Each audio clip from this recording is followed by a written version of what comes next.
இந்திய நாடுக்கான அனுதின வார்த்தை சங்கீதங்களின் புஸ்தகம் 64ஆம் சங்கீதம் 10ஆம் வசனத்தை நாம் வாசிக்கட்டும். நீதிமான் கர்த்தருக்குள் மகிழ்ந்து அவரை நம்புவான். செம்மையான இருதயமுள்ளவர்கள் யாவரும் மேன்மை பாராட்டுவார்கள். நாம் ஆண்டவரை ஏற்றுக்கொள்ளும் போது விசுவாசத்தினாலே நாம் காணாதவர்களை நம்முடைய உணர்வு பூர்வமாக ஆண்டவர் எனக்காக மரித்தார், எனக்காக பாடுபட்டார், எனக்காக உயிர்த்தார், எனக்காக மீண்டும் வருகிறார் என்று சொல்லி நான் விசுவாசிக்கும்போது நான் நீதிமானாக்கப்படுகிறேன். நீதிமானாக்கப்பட்டவுடனே என்ன நடக்கிறது? நீதிமானுக்கு மகிழ்ச்சி வருகிறது.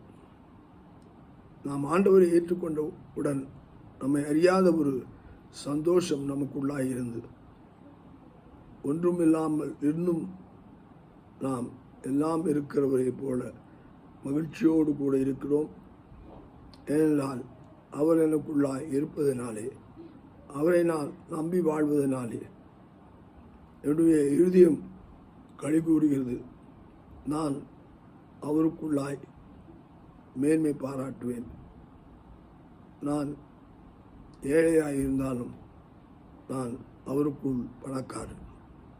நான் வியாதியாக இருந்தாலும் நான் அவருக்குள் ஆரோக்கியமானவன் என்ற அந்த நம்பிக்கை நமக்குள்ளாய் நிரந்தரப்படுவதனாலே நம்முடைய வாழ்க்கையில் ஏற்படும்படியான அந்த மகிழ்ச்சியின் சந்தோஷம் அது நீதிமான்களுக்கு மட்டும்தான் கொடுக்கப்படுகிறது.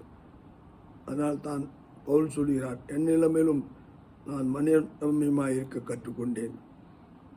நான் பூமியில் உள்ளவைகள் அல்ல, நான் மேலானவைகளை நாடுகிறேன். கிறிஸ்தவன் பூமியில் உள்ளவைகள் அல்ல, மேலானவைகளை நாடும்படியாய் அவனுடைய வாழ்க்கையை அவன் பண்படுத்தி கொள்ள இந்த காரியம் நமக்குள்ளாய் கிரியை செய்ய நாம் நீதிமான்களாக்கப்பட்டிருக்கிறோம். மகிழ்ந்திருப்போம், பலப்பட்டிருப்போம், சத்துருக்களுக்கு எதிர்த்து நிற்போம். கர்த்தர் நம்மை உயர்த்துகிறார், கர்த்தர் நம்மை மகிழ்ச்சிப்படுத்துகிறார். கர்த்தர் நம்மோடு இருக்கிறபடினாலே நாம் ஒருபோதும் அசைக்கப்படுவதில்லை என்ற நம்பிக்கையிலே நாம் இந்த நாளிலே பெற்றுக்கொண்டவர்களாய் நாம் இருப்போம்.